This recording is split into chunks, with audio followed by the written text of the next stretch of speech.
Assalamualaikum warahmatullahi wabarakatuh. Halo teman-teman, apa kabar semuanya? Hari ini 9 Maret 2025 masih dalam suasana bulan suci Ramadan. Saya ucapkan buat teman-teman yang lagi menjalankan ibadah puasa, selamat menjalankan, tetap semangat, dan aktivitas di kebun harus tetap jalan.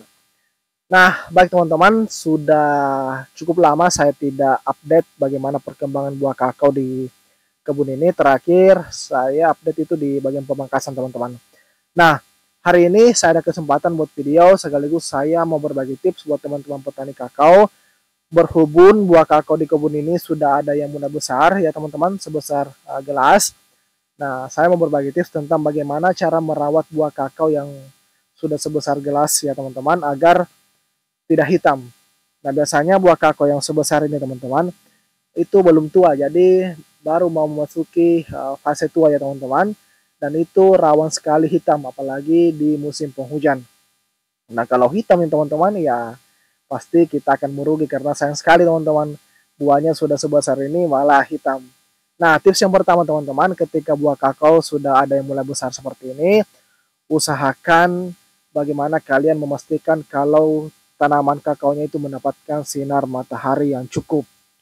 Nah, ketika buah kakao sudah sebesar gelas seperti ini teman-teman, jangan lupa melakukan pemangkasan susulan atau pemangkasan pemeliharaan. Nah, kalau kalian saksikan teman-teman, di kebun ini lihat berserakan beberapa tangkai, terutama cabang-cabang yang menjulang tinggi dan cabang-cabang yang rapat itu harus segera dihilangkan teman-teman. Karena itu bisa membuat kondisi dari kebun kakao itu kita lembab, terlebih lagi di musim penghujan. Nah, kapan lembab teman-teman, otomatis jamur akan berkembang biak dan akan membuat buah kakao akan menghitam.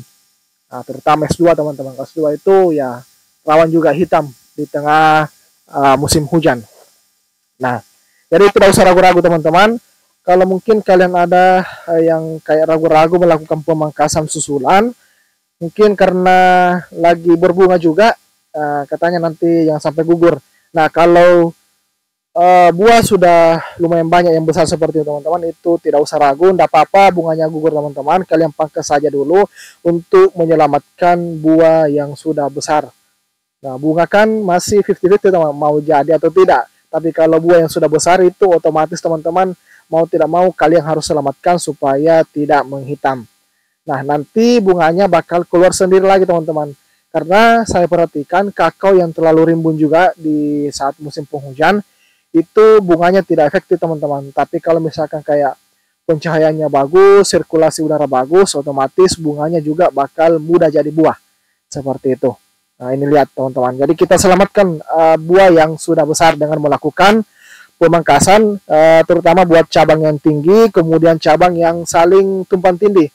Nah, apalagi kalau jarak tanamnya rapat, usahakan teman-teman tangkai dari pohon yang satu dengan pohon yang lain itu tidak saling bertumpukan. Jadi ada jarak, ada space ya teman-teman, seperti itu.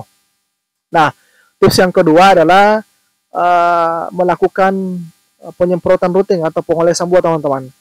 Karena untuk buah kakao yang sudah sebesar ini di tengah-tengah musim hujan itu memang cenderung hitam teman-teman, apalagi kalau memang kalian tidak melakukan penyemprotan dengan maksimal. Ya, jadi usahakan untuk penyemprotannya jangan tunggu ada yang hitam baru disemprot. Karena kalau sudah ada yang hitam teman-teman, biasanya itu akan cepat sekali menyebar. Nah, jadi kalau memang di daerah kalian sudah mulai turun hujan 1-2 hari, besoknya teman-teman usahakan lakukan penyemprotan atau pengolesan. Jadi jangan ditunggu ada buah yang hitam baru disemprot atau dioles. Nah, itu tips yang kedua. Nah, tips selanjutnya teman-teman ialah bagaimana kalian ketika menemukan buah yang sudah terserang itu segera dibuang ya teman-teman. Ya, jadi jangan apa istilahnya disimpan di pohonnya karena itu bisa menyebar. Nah, seperti itu. Nah, jadi seperti ini teman-teman, kalian bisa lihat sendiri. Ini ya betul-betul teman-teman, pemangkasan ini saya lakukan ini hampir setiap hari karena untuk menjaga buah ini supaya tetap aman sampai panen. Makanya saya juga jarang bikin video karena memang saya mau full dulu untuk perawatan buah di awal musim ini. Ya, kita antisipasi jangan sampai harga nanti bakal melonjak teman-teman. Jadi ya, misalkan ya maksimalkan buah yang ada teman-teman. Nah, seperti ini kondisinya. Nah, jadi ini tidak terlalu terbuka ya teman-teman. Jadi tetap kita atur supaya tidak terlalu terbuka, tapi sirkulasi udara bagus, pencahayaan udara juga, pencahayaan matahari juga bagus teman-teman. Nah ini. Oke. Nah, kebanyakan untuk buah yang ada di kebun ini teman-teman itu 70% masih kecil-kecil teman-teman. Jadi 30%-nya sudah besar, yang 70-nya masih ya sebesar ibu jari. Dan itu juga sangat rawan hitam.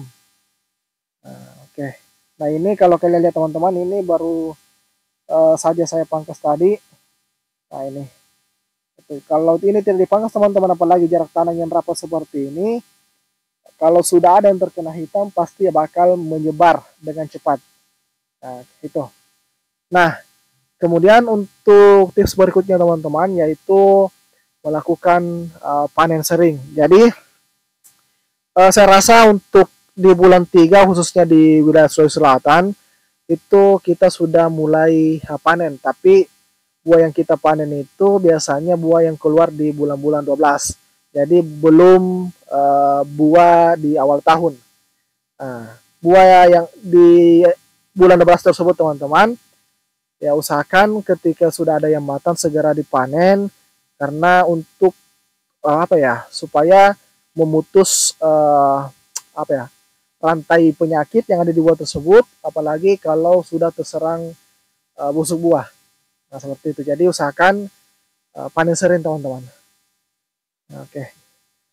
Tidak usah ditunggu ini buah yang sudah besar, ditunggu untuk matang baru dipanen sekalian. Jadi jangan teman-teman, usahakan dipanen saja kalau misalkan sudah ada yang matang. Oke. Kemudian tips selanjutnya teman-teman, jangan lupa melakukan pemangkasan pohon pelindung. Nah, contohnya di kebun ini karena kebanyakan pisang, jadi saya mengurangi pisangnya teman-teman. Jadi pisang terutama yang pisang besar ya teman-teman, itu saya potong ya teman-teman. Saya sisakan cuma 1-2 pohon saja dalam satu dompolan, karena untuk mengantisipasi busuk buah teman-teman, itu yang paling penting. Pohon pelindung itu harus tetap ada, tapi kalau terlalu rimbun juga itu bisa membuat buah kakao menjadi hitam. Nah, ini mudah-mudahan teman-teman untuk kondisi buah ini tetap aman sampai panen ya teman-teman, supaya nanti kita bisa update terus bagaimana perkembangan dari buah kakao di kebun ini.